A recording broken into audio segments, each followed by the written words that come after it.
Tem gente que passa a vida inteira tentando esconder o que deseja, quando ela não percebe que, na realidade, tudo aquilo que ela esconde é exatamente a essência de tudo aquilo que ela é realmente. Existe um momento silencioso na vida das pessoas em que elas percebem algo difícil de explicar. Percebem que o modo como elas sentem o afeto, o amor, a atração, simplesmente parece que não segue o caminho da maioria das outras pessoas. E nesse momento nasce uma pergunta que muita gente carrega por muito tempo dentro da sua intimidade. Será que tem algo errado comigo? Hoje nós vamos conversar sobre isso. Sobre aquele exato momento em que algumas pessoas, começam a pensar e a perceber que tem algo de diferente com eles, que não está acontecendo com as outras pessoas ao seu redor. Não diferente naquele sentido de defeituoso, de errado, de errôneo, mas diferente no sentido humano, na forma mais singular da palavra. O problema aqui nunca foi sentir diferente. O problema real é tentar caber dentro daquela caixinha que agrada aos olhos dos outros.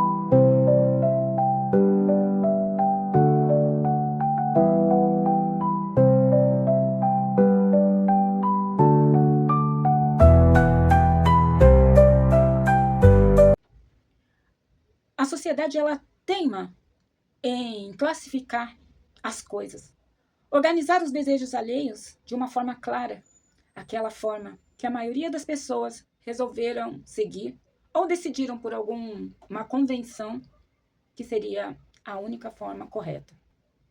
Quem amar, a quem amar, como se comportar enquanto ama ou deixa de amar, sente ou deixa de sentir. Mas a psicologia, e principalmente a psicanálise, ela mostra que o sentimento humano, ela não segue uma linha reta. Não é algo que não faz curvas ou que não ascende a sentimentos, motivos e razões que muitas vezes não tem explicação. Pelo menos não a explicação que você gostaria de ter. Talvez uma explicação única. As coisas são exatamente como elas têm de ser.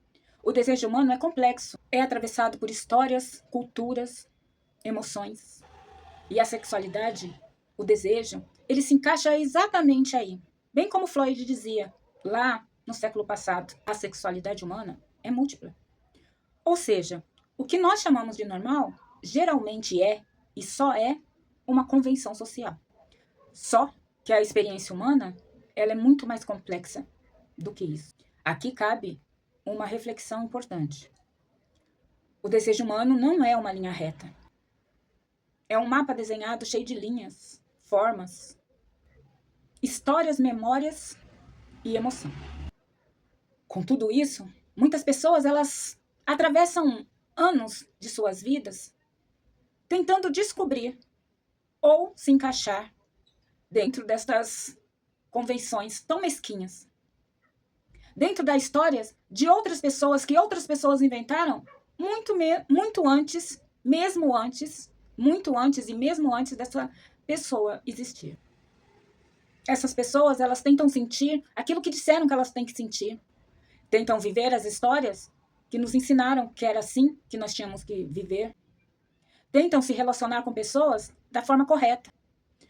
Mas o que não faz sentido em viver desta forma é você ter que burlar as suas emoções para se encaixar numa convenção social. E quando essas pessoas, elas começam a perceber que está indo de encontro a tudo aquilo que quer, que deseja, que sonha, elas se acreditam erradas, conflituosas e infelizes. É um verdadeiro conflito interno.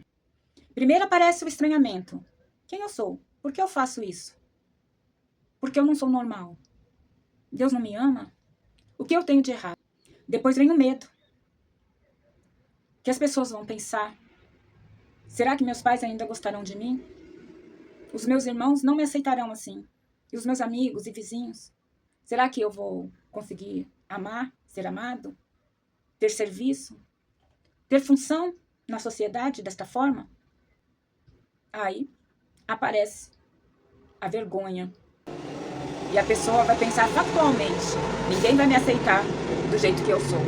E isso é muito cruel. Naquele momento é que nós estamos começando a vida, que nós só queremos ser aceitos, ser vistos, ser amados, que nós queremos exatamente ser igual a todo mundo. Mas aí eu te pergunto, quem é igual a quem? E quem é todo mundo? Mas existe uma verdade que quase ninguém fala sobre isso. Aquilo que você teima, tenta e se reserva a esconder, geralmente é tudo aquilo que te representa, que te forma, que te transforma no ser exato que você é. Até onde você consegue chegar. É só isso. Você tenta esconder a sua essência. E sem essência, você forma fragmentos, partes daquilo que pertence a outros e não a você. Isso é assolador. Principalmente na fase inicial da adolescência, onde o ser precisa ser parte de alguma coisa, parte de um grupo e ser aceito pelo todo. Essa aceitação que ela não vem nem do ser que sente, que tem esses desejos, que tem essas diferenças. Imagina só como é poder conviver no total. É a velha história do cisne, do belo cisne, que é considerado feio por viver entre os patos. E desenvolver esse conflito interior, ele é muito conturbado. Quando alguém se percebe diferente, geralmente ele fases. Ele começa a perceber a vida e a passar por 3 fases emocionais. Essas fases são: primeiro é o estranhamento, segundo a repressão. Aí a pessoa ela tenta esconder, se adaptar ou renegar todos os seus desejos e sentimentos. Mas existe um preço muito caro a se pagar por este hábito. Exatamente porque reprimir aquilo que sentimos não muda o que sentimos. Não elimina os nossos desejos, apenas cria um conflito interno que, dependendo do tempo em que essa repressão sobreviva na sua história, pode criar um monstro difícil de apagar mais tarde. Por isso é que muitas vezes a pessoa acaba se decidindo a viver uma vida dupla. Afinal de contas, é muito mais fácil vivermos como a sociedade nos escalou a viver e sobrevivermos tentando dar uma pequena vazão para todo aquele desejo e sentimento. Se é que isso é fácil, talvez fácil não seja. Mas é uma forma de não encarar, de não se transformar em alguém tão diferente que vai viver a pária de toda essa sociedade castradora em nome de religião, em nome de sociedade, em nome de contos que lhe disseram. Porque, na verdade, a convenção social ela é apenas um trato, uma percepção que você teve. Por exemplo, pelo fato de que o sexo entre um homem e uma mulher gera um filho, a sociedade resolveu convencionar que só existe sexo entre homens e mulheres. O que, na realidade, não é verdade. Nós podemos dizer que a concepção, ela só advém de um relacionamento sexual entre homens e mulheres aptos a gerar um outro ser. Mas daí a dizer que o sexo ele só pode ser feito para este fim é uma convenção social. Mesmo assim, algumas pessoas com menos coragem, e não por covardia, porque realmente não é covardia tentar fazer parte, tentar se encaixar no que é certo ou no que é errado, de acordo com convenções sociais religiosas. Muitas vezes essa pessoa, ela realmente se acredita tão fora do certo, tão fora do aceitável. Imagina você acreditando que a sua forma de amar, a sua forma de viver, a sua forma de ser, o que você gosta, é algo tão errado que pode vir até a te levar para o inferno. Um inferno que talvez nem exista. Porque para um Deus como Jesus apresentou, provavelmente esse inferno não existe. Ou pelo menos não deva vir a ser eterno. E se você foi criado de uma forma tão errada, ao ponto de não merecer nem seguir a sua vida eterna, ainda que, e eu estou falando em questões de convenções religiosas, ainda que eu faça tudo certo, ainda que eu não mate, não roube, não procure, não procure olhar a mulher do próximo ou o homem do próximo, eu siga todas as convenções religiosas, sociais, mas pelo fato de eu amar e querer colocar este amor em atos, em ação, eu ainda assim serei destruído, desamado por Deus ou destruído pela eternidade. É um peso alto a se pagar por amar. Vocês não acham? Então, algumas pessoas preferem viver uma vida social e uma vida emocional encalacrada, escondida, transtornada e abundantemente recheado de culpas. E dessa forma nasce um sentimento muito dolorido, o sentimento do não pertencimento ou o do não merecimento. Por isso é o que eu sempre digo sobre a repressão. Muita gente até reprime o que sente para não ser desvalidado, para ser aceito.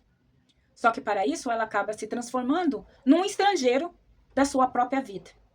Ele não reconhece sua linguagem, não reconhece sua performance, não reconhece a sua imagem. Ela apenas segue um personagem inanimado do que ele jamais seria se pudesse ser a única coisa que ele realmente é. Nós sabemos que o desejo, ele não surge do nada. O desejo, ele carrega emoções, sentimentos, histórias, coisas que já nascem com o ser, coisas que se adquirem com o tempo, mas nunca ele pode ser considerado uma moda, porque realmente a moda, se assim o fosse, ela teria que ser algo que traz para esse ser que está seguindo uma moda algum benefício. E aí nós vamos de encontro a coisas que as próprias pessoas que têm um desejo que não é considerado normal entre a sociedade, que faz uma pessoa passar de alguém merecedor e sociável para uma pária da sociedade, é um homem hétero, ele deixar de viver o conforto de ser um homem hétero para se transformar num homem homossexual, onde ele perde da sociedade algumas coisas que já há muito tempo, desde o início do patriarcado, vem lhe dando uma certa referência de base, né? Tem sim, se você nasceu homem, branco, até com dinheiro e hétero, você tem um status. Se você abrir mão desse status para ir para algo melhor, pode ser até que você está seguindo uma modinha. Mas se você abrir mão desse status para descer a um degrau onde você provavelmente não será reconhecido como a pessoa que o seu nascimento diz que você merece através das convenções sociais, nós podemos pensar que talvez não seja apenas por um bel prazer, seja realmente o chamado de uma necessidade interna que já veio com esta pessoa, não é mesmo? Apesar de que moda é andar de carrão, é ter roupa boa, é usar joias, não é mesmo? Ser discriminado não é moda.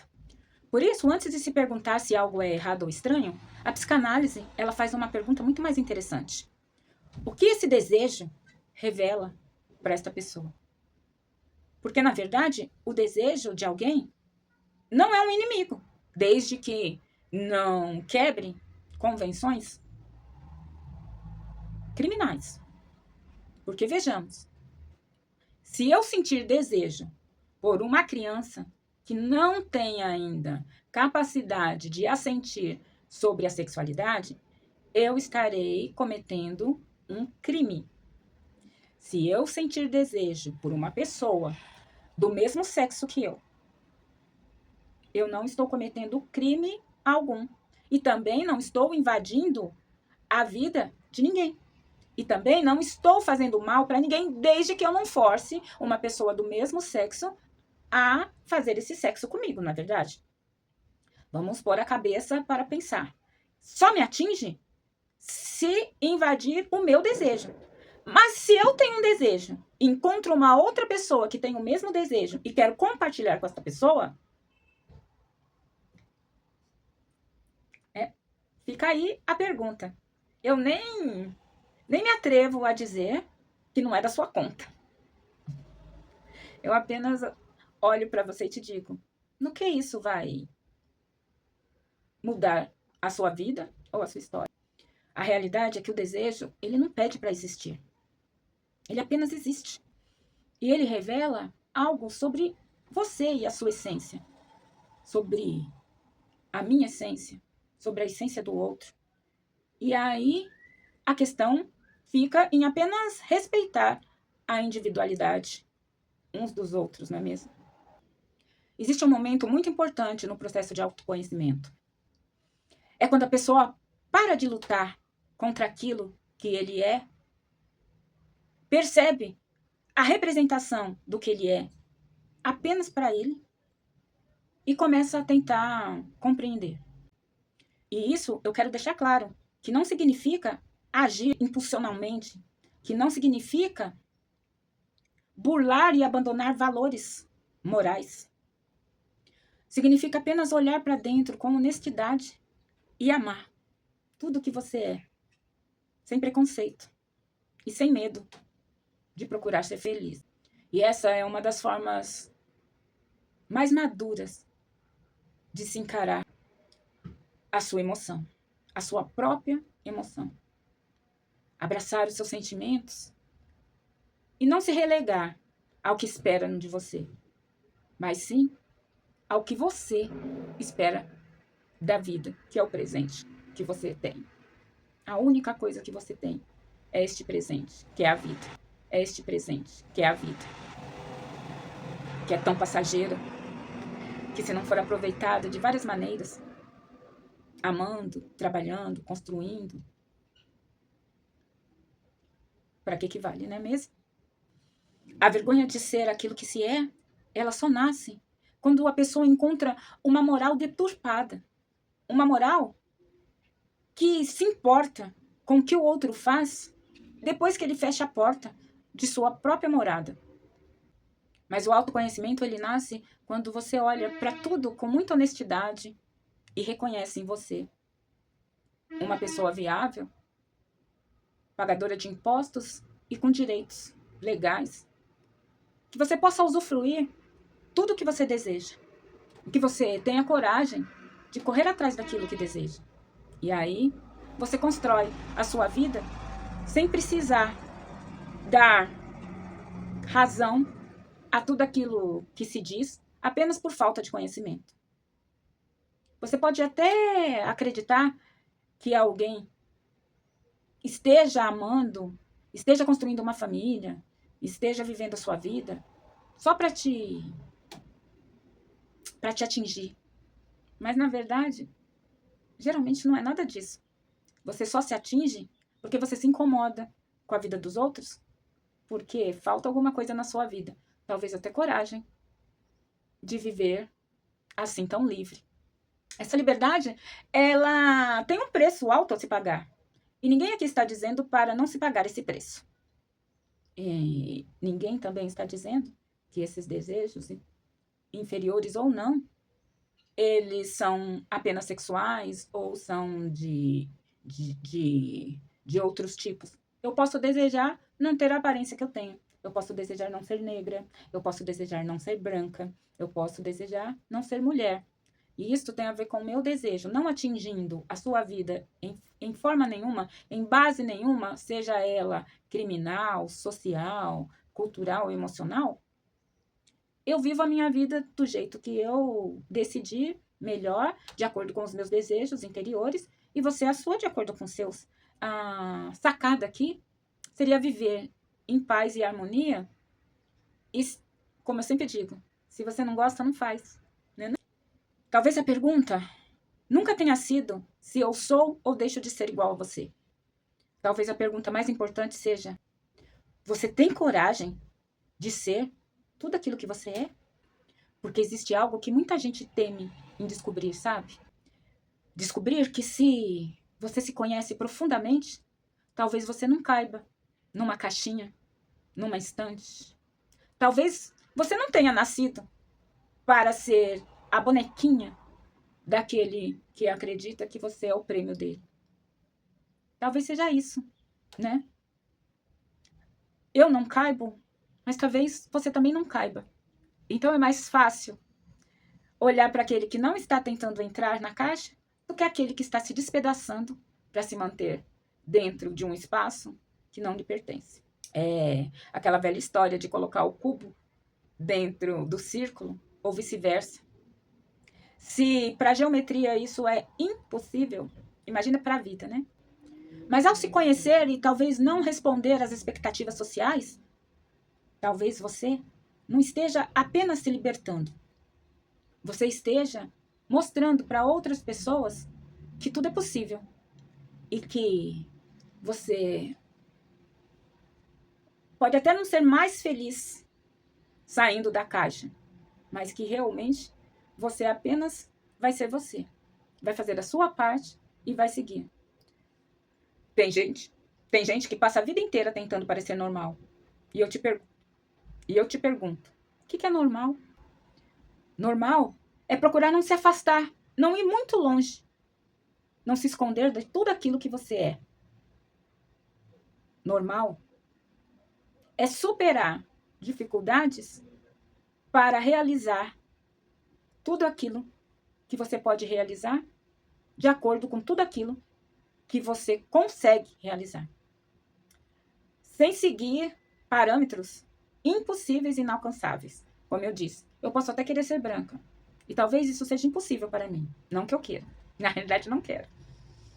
Mas eu posso tentar ser magra. E aí é uma possibilidade de eu conseguir. Há também a possibilidade de eu tentar e não conseguir. Mas eu posso tentar. E para que eu coloco esse exemplo? Entre ser branca ser possível e ser magra talvez seja mais fácil de ser possível. Porque existem pessoas felizes com um peso maior que não precisam mudar. E existem pessoas infelizes com um peso maior que elas vão tentar mudar por muito tempo. E algumas vezes elas vão conseguir. A pergunta é se ela vai conseguir ser feliz indo totalmente de encontro à sua natureza. Mas pelo menos caber na expectativa alheia ela vai. Se conhecer profundamente é um dos atos mais corajosos que uma pessoa pode tentar fazer.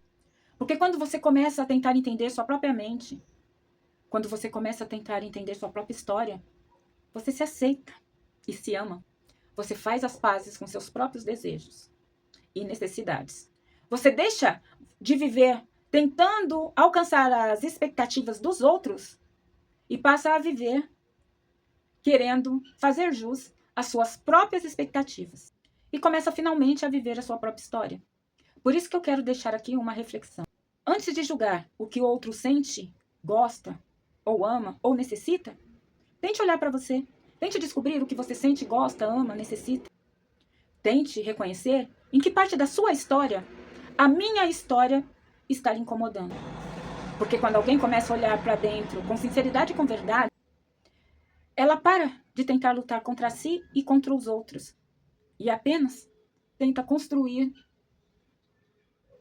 tudo aquilo na vida que vai lhe beneficiar, que vai lhe fazer feliz. E o que vai me beneficiar e fazer feliz não precisa ser o que vai te beneficiar e fazer você feliz. Essa é uma função sua, só sua.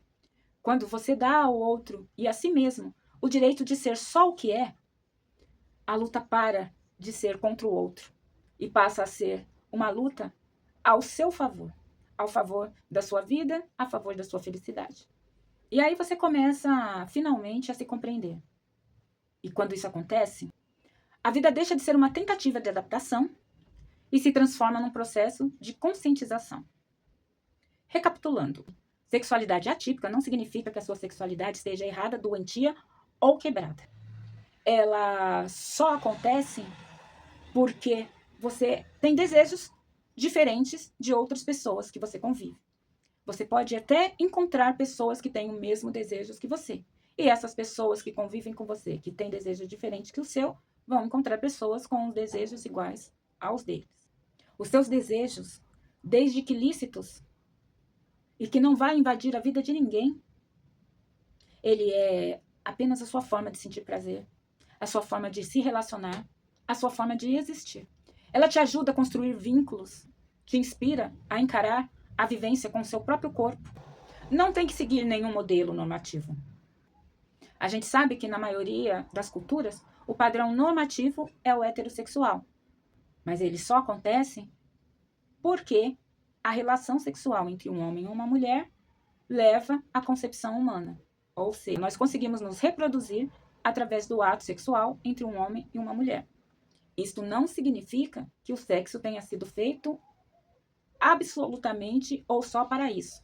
Na realidade, o sexo também foi feito para nos relegar prazer, paz, energia, para nós conseguirmos expressar a forma que amamos uns aos outros. E nesta relação, tanto entre héteros quanto entre homos, ou qualquer outro gênero ou tipo de amar, ele pode não levar à concepção. Existem pessoas que não são elegíveis à concepção, ou seja, têm algum tipo de problema que não vão poder engravidar mesmo sendo héteros. Então, ou seja, o sexo para eles não foi feito só para reprodução. E não é por isso que eles deixam de tirar prazer deste ato. Existem outras pessoas que não desejam. E elas passam a vida toda tomando decisões para que essa concepção não aconteça, mesmo elas fazendo sexo. Ou seja, mais um tipo de pessoa heteronormativa que não está fazendo sexo para reprodução. Então, não venha você com a sua falácia de que o sexo só pode ser feito entre homens e mulheres exatamente pelo fato da reprodução. Que está cheio de homens e mulheres que estão se relacionando por prazer e não por reprodução. Quero lembrar também que não existe na natureza um papel de gênero definido. Na realidade, nós estamos falando apenas de convenção social. Já que a mulher, ela é aquela que vai dar à luz, que vai ficar 9 meses esperando um filho, e depois que vai ficar de 1 ano a mais cuidando deste filho para que ele sobreviva, é justo que os homens, a ele seja relegado mais trabalho, mais esforço, o sustento dessa família, e a mulher aos cuidados. É só uma convenção social. Não é uma necessidade física. Na realidade, não é uma necessidade física. Qualquer experiência que fuja dessa matriz, ela pode ser considerada atípica, né? Mas atípica para aqueles que aceitam as convenções e perfeita para aqueles que elegeram essa atipicidade para a sua vida, pois para a sua vida aquilo faz total sentido. Lembrando que é atípico, quando eu digo atípico, eu não quero dizer que é amoral e nem errado, bem pelo contrário. Eu digo que ele pode não seguir o desejo, a vontade da maioria, ou ser exatamente oposto ao que a maioria decidiu que seria o aceitável. Nós podemos dizer até que estatisticamente é algo mais incomum, algo que não acontece tanto, ou seja, vivido pela minoria. Talvez não seja isso, não seja mesmo, porque eu não vejo esses desejos atípicos como minoria. Bem pelo contrário, vejo até um certo peso de igualdade. Mas, como eu não tenho aqui números estatísticos para estar falando ou debatendo isso, eu vou aceitar que seja uma escolha da maioria e não dos mais fortes. Na vida contemporânea, já se foi aceita uma diversidade de carismas, uma enorme possibilidade e variedade dos desejos e principalmente da vida sexual. A sexualidade ainda, ela não é fixa. Pode acontecer de, por um tempo, você ter desejo por certo tipo de pessoa, por certo tipo de físico, ou por certa situação, e mudar. Isso também vai de acordo com a sua evolução, com a sua vivência, com a sua forma de sentir. Você pode hoje se sentir atraído por algo e amanhã mudar. Vamos para uma analogia simples. Eu, apesar de estar vestida de preto hoje, não é a minha cor predileta. Então, mas ela já foi. Ela já foi a minha cor predileta. Inclusive, eu queria me casar de preto. porque era a única cor que eu achava que ficava bem em mim. E hoje ela não é mais. Isso é um exemplo simples de desejos. Eu desejava me vestir apenas de preto. Só me sentia bonita se eu estivesse vestida de preto. Hoje, eu abri o leque dos meus desejos e aos 52 anos, eu aceito o arco-íris para me vestir. Adoro estar colorida. E ainda por cima não relego o preto a aquela coisa impossível. Jamais usaria preto, só se eu tiver de luto. Não, eu ainda assim aceito vestir o preto e ainda me sinto bonita com ele. E isso não me transforma em sem vergonha, não diz que eu me arrependi disso ou daquilo, não fala todas aquelas falácias que a sociedade coloca. Ai, aquela mulher já foi casada com homem, que sem vergonha, agora ele está casado com mulher. Ai, aquela pessoa já foi gay, agora se casou com uma mulher. Coitada desta mulher, ela vai ser corna de viado. Gente, falácia. O ser humano e o sexo, ele é muito fluido. E tudo pode acontecer. Por isso é que nós não devemos apontar a nossa realidade, o que é bom para nós, o que nos sustenta para estender para as outras pessoas. Isso sim é uma falácia difícil de engolir. A sexualidade ela revela pelo menos 4 dimensões específicas: a identidade de gênero, a orientação sexual, o comportamento sexual, a fantasia ou a imaginação erótica. Uma pessoa, ela pode ter experiências diversas entre todas essas dimensões. Por exemplo, fantasia é diferente de comportamento. Desejo é muito diferente de identidade. Comportamento é diferente de orientação. Por isso, a sexualidade humana ela é considerada um aspecto complexo. Existem alguns exemplos de sexualidade considerada atípica pela sociedade, pelo menos pela sociedade do nosso país. Estende-se a algumas outras culturas que excedem o nosso país. Aí nós teríamos que estar falando em orientação sexual, homossexualidade, bissexualidade, pansexualidade e assexualidade, consideradas atípicas apenas porque elas vão contra a heterossexualidade, não porque elas estão erradas ou imorais. Vamos deixar isso muito claro aqui. Deixar muito claro que não existe uma forma errada de amar. Não existe uma forma errada de sentir prazer. Não existe e não se é aceito, não se pode aceitar uma forma errada de desejar. Eu desejo mandioca. Adoro mandioca. Um exemplo. E outra pessoa pode odiar mandioca. Prefere chupar um pedaço de cabo de vassoura do que degustar uma mandioca. E isso é desejos e preferências, certo? Não existe desejo e preferência errada, apesar de que eu acho que chupar um cabo de vassoura eu fui longe demais. No quesito padrões de desejos, nós podemos subdividir em algumas outras formas. Fetichismo, BDSM, atração por papéis de poder, excitação por estímulos específicos, formas diversas de vínculos, relações monogâmicas, poliamor, relacionamentos abertos e relacionamentos fechados, experiências de gênero, transgeneralidade e não binariedade. Todas essas palavras, nomes e nomenclaturas, nós podemos, se for da vontade de vocês, coloquem aí nos comentários e a gente pode estar falando de cada coisa, de cada significado. Na realidade, eu estou tentando aqui desmistificar que o sexo é uma coisa única e que só é válido se feito de uma única forma e com um único tipo de casal. Tudo bem? Inclusive, eu vivo falando que existe o sexo solitário, que as pessoas tendem a não aceitar o sexo solitário, mas ele também é uma forma de sexo, uma forma de se relacionar consigo mesmo. E o sexo é uma troca de prazer. Ele não é válido se ele só está para dar prazer ou se ele só está para lhe dar prazer. Não é só para você dar o prazer ao próximo e nem tampouco só para você receber o prazer do próximo. Ele precisa ser uma troca. A psicanálise, ela sempre defendeu a sexualidade de uma forma não tão convencional. Desde Freud, nós entendemos que a sexualidade humana é naturalmente polimorfa. Freud descreveu isso como sexualidade polimorficamente perversa. Nome estranho, né? Significa apenas que o ser humano ele nasce com várias possibilidades de sentir prazer ao longo da vida, da cultura, da moral e da vivência. E muito sobre a educação, a pessoa pode canalizar o seu prazer de uma forma ou de outra. E que a inconsciência ela continua carregando várias formas de desejo.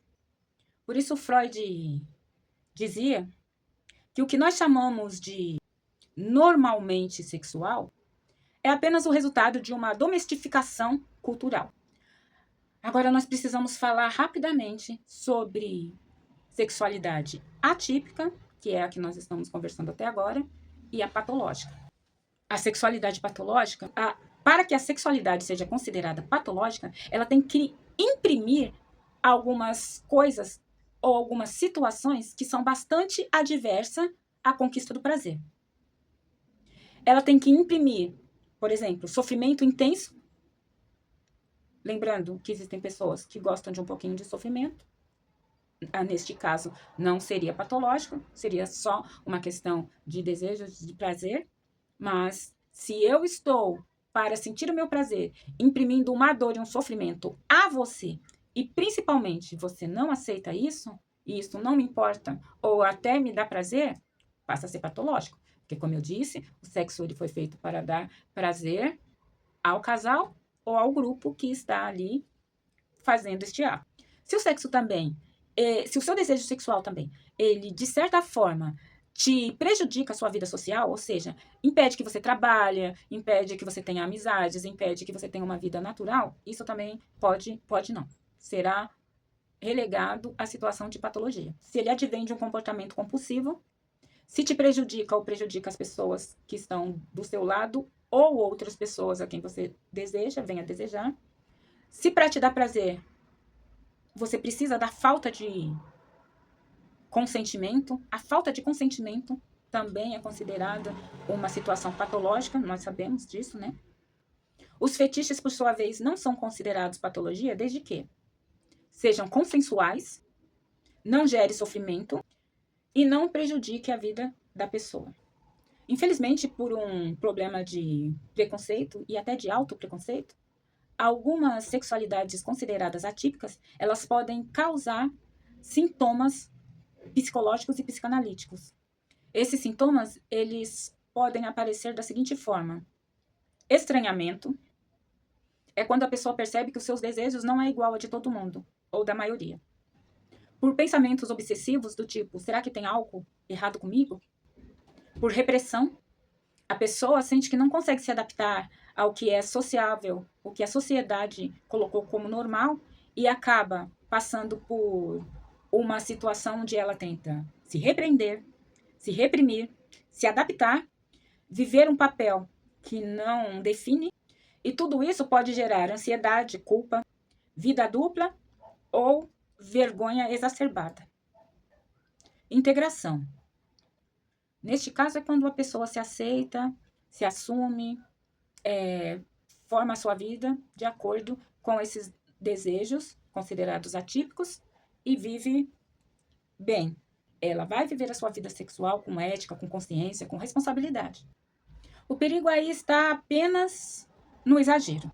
Reprimir totalmente sua sexualidade pode gerar neuroses, ansiedade, depressão, compulsão, fuga para a pornografia, dissociação emocional. Exatamente porque a psicanálise nos mostra e defende que os nossos desejos eles não desaparecem. E se a gente insistir em represar esses sentimentos, eles podem aparecer de outras formas, como nós mostramos agora acima.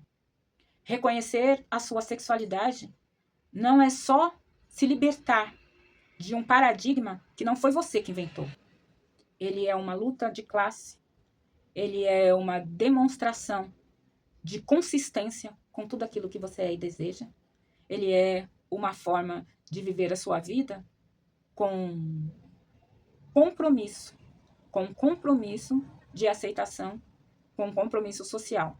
Ser diferente da maioria, não gosto de dizer maioria, mas como eu disse, não tenho como provar que não somos maioria, que estamos equiparados, né?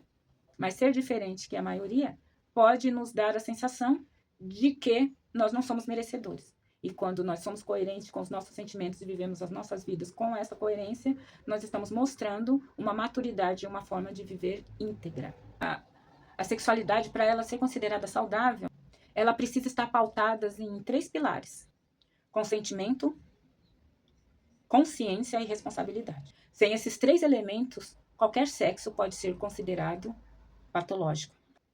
E aqui fica uma consideração. Em vez de você se perguntar se isso é normal, pergunte-se se o seu desejo está atrapalhando a sua vida ou a vida de alguém. A resposta, sendo positiva, não está atrapalhando ninguém, nem a vida de alguém, nem a minha. É só você curtir seu afeto, seguir seus desejos e fazer e ser muito feliz.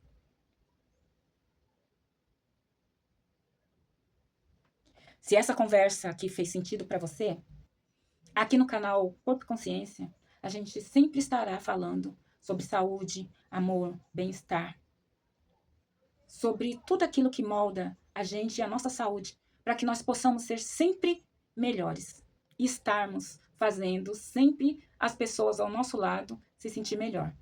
Então, se você gostou, curte, compartilha, se inscreve no canal, comente, peça para a gente falar sobre algum assunto que você gostaria de falar, que a psicanálise pode estar explicando. Eu sou Keller Damasceno, psicanalista, e esta é mais uma conversa com a Psique. Eu sou a Psique. Até o próximo.